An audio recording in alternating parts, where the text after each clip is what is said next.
नमस्कार, मैं हूं श्वेता झा और आप देख रहे हैं आज तक। लद्दाख के पैंगोंग इलाके में डिसएंगेजमेंट को सेना प्रमुख ने भारत की रणनीति की बड़ी कामयाबी और जीत बताया है।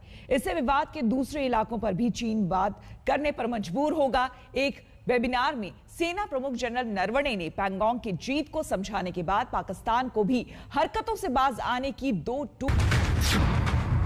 भारत की फौलादी रणनीति से उखड़े चीन के कदम, पीछे हटे ड्रैगन पर अब भी भारत की पैनी। एलएसी को संभाल लिया, अब एलओसी पर नजर। सेना प्रमुख से सुनिए सुरक्षा का एक्शन प्लान। रणनीतिक लिहाज से पैंगोंग में महीनों तक अड़ने के बाद आखिर ड्रैगन को मात खाकर कदम पीछे हटाने पड़े। चीन को समझौते की टेबल पर बैठना पड़ा और इसके बाद पैंगोंग झील के आसपास के इलाकों समेत ऊंची चोटियों को ये सब देश और दुनिया ने देखा। लेकिन अब इसके आगे की रणनीति सेना प्रमुख की जुबानी सुनिए। जनरल नरवणे ने चीन के पीछे हटने को भारत की रणनीति की बड़ी कामयाबी बताया है। ऐसी कामयाबी जो विवाद के बाकी इलाकों में भी चीन को अपनी हद में आने पर मजबूर करेगी। Whatever we did as a government, as a nation, has shown that the resolve that we have in maintaining our interests foremost. And I think with this whole of government approach, our relations with China will remain on I won't say on an even keel, but our relations with China would develop along the path or route that we wish it to develop. चीन को घुटनों पर लाने के बाद भी भारत की फौज पूरी तरह सतर्क है। उसे चीन की हर पैंतरेबाजी और भरोसा तोड़ने की आदत का एहसास है। सरहद पर छोटी छोटी हरकतें करके जमीन कब्जाने वाले चीन को सेना प्रमुख ने दो टूक कहा है कि अब ये पैंतरेबाजी नहीं चलेगी। Engagement process, and in fact all agreements which have been signed earlier with China, or for that matter any agreement which is signed with any country, is premised on the fact that it will be observed in letter and spirit. So similarly, this agreement is also premised on the same fact, but as we mentioned, that we will trust but we will verify, and we have put our systems in place to make sure that there is no reoccupation of these heights, and it is part of the agreement. So if it is violated, then you have violated the spirit behind which you have signed on the dotted line. So we can only hope that the PLA and China adheres to these principles and these agreements in toto. Bharat के रणबांकुरों ने बर्फीले रण क्षेत्र में चीन को उसकी हद में ला दिया तो उसके मोहरे एलएसी से लेकर एलओसी तक पर हमारी मजबूती भरोसा जगाती है। भरोसा ये कि चट्टानी हौसले के साथ डटी सेना की निगहबानी में हमारी सरहदें। कोरोना से जंग में भारत मजबूती के साथ आगे बढ़ा है। हेल्थ वर्कर्स और फ्रंटलाइन वर्कर्स को प्राथमिकता के साथ टीके लगाने के बाद अब मुहिम को जनता तक लाया जा रहा है। 1 मार्च से बुजुर्गों को टीके लगने शुरू होंगे।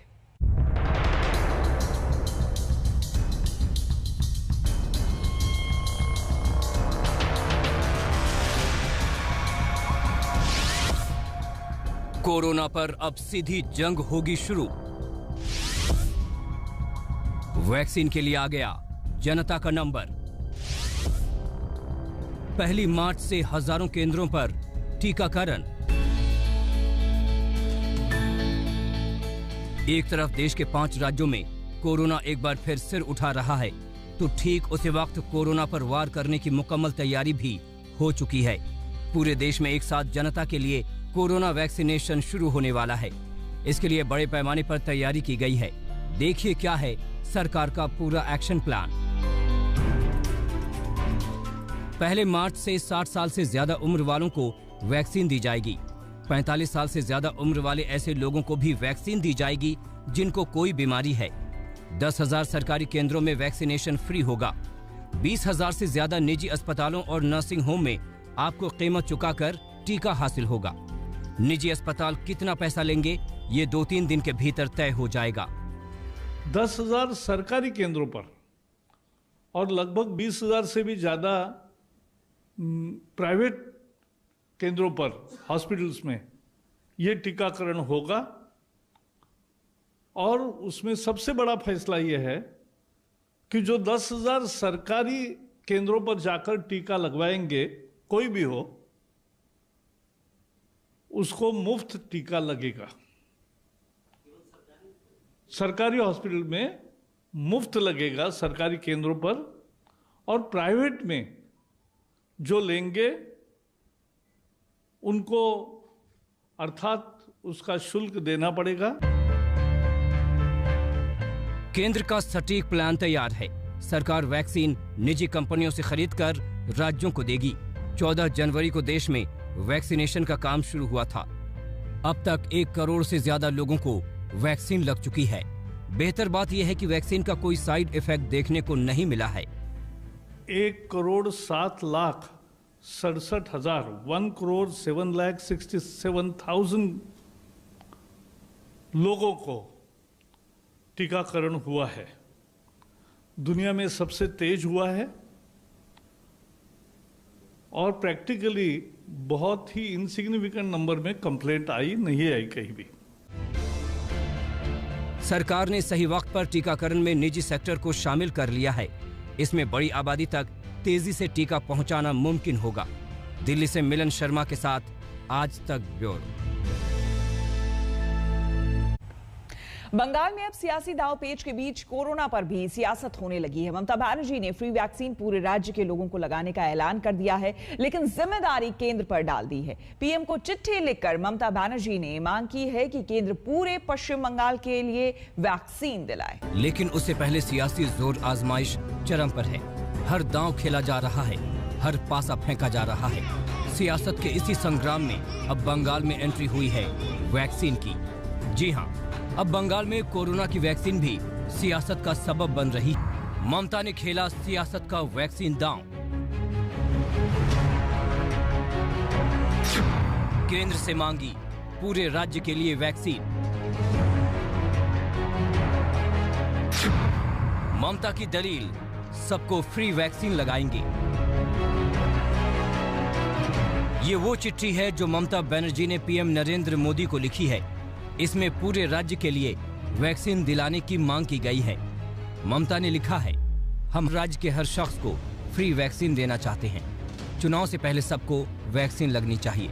चुनाव और बढ़ते कोरोना के मद्देनजर ये जरूरी है। केंद्र सरकार वैक्सीन खरीद में मदद करे। केंद्र संबंधित एजेंसियों से ये वैक्सीन दिलाए। जाहिर तौर पर किसी एक राज्य को करोड़ों की तादाद में वैक्सीन प्राथमिकता के आधार पर देना संभव नहीं है और ममता सूबे के लोगों को ये संदेश देना चाहती है कि वो सबको फ्री वैक्सीन देना चाहती है, लेकिन केंद्र की मदद के बिना ये संभव नहीं है। बीजेपी ने भी ममता के दांव को समझ लिया। पार्टी नेता अमित मालवीय ने कुछ आंकड़ों के जरिए बताने की कोशिश की कि यह सियासी दांव है। मालवीय ने ट्वीट किया, ममता बनर्जी ने ज्यादा वैक्सीन के लिए पीएम को चिट्ठी लिखी है, लेकिन क्या बंगाल ने वो सारी वैक्सीन इस्तेमाल कर ली जो उसे दी गई थी? शर्मनाक सियासत। अब वो आंकड़े देखिए जो मालवीय ने दिए हैं। उनका कहना है कि बंगाल को 22,51,800 कोविशील्ड वैक्सीन दी गई थी। इसमें से सिर्फ 8,26,290 इस्तेमाल की गई, यानी 36.7%। इसी तरह 4,97,760 को वैक्सीन दी गई, लेकिन इस्तेमाल हुआ सिर्फ 63,380, यानी सिर्फ 12.7%। अगर ये आंकड़े सही हैं तो साफ है कि वैक्सीन को भी सियासी दांव के दौर पर ही इस्तेमाल किया जा रहा है। पौलमी साहा के साथ आज तक ब्यूरो। नमस्कार, मैं हूं अंजना ओम कश्यप। हमें उम्मीद है ये वीडियो आपको पसंद आया होगा। लेटेस्ट खबरों के लिए यूं ही देखते रहिए आज तक और इस वीडियो के पसंद आने पर लाइक, शेयर एंड सब्सक्राइब करना ना भूलें।